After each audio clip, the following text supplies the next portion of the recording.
Nagluto ng fried chicken si Lola Emma.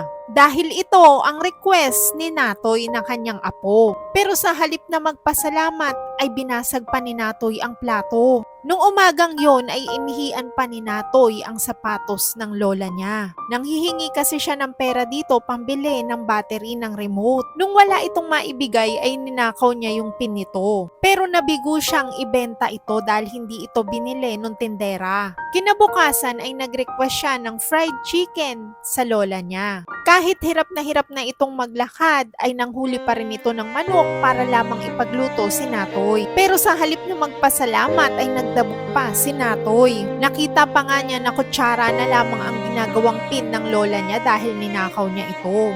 Masipag ang lola niya, nagbebenta ito ng mga gulay upang mabigyan siya ng pangangailangan niya. Nung tanungin pa nga siya nito kung anong gusto niya ay nag-request pa siya ng chocolate cake. Nung nakabili na yung lola niya ay ayaw niya itong pasakayin sa bus. Kinakahiya niya kasi ito kaya pinaglakad niya ito pa uwi.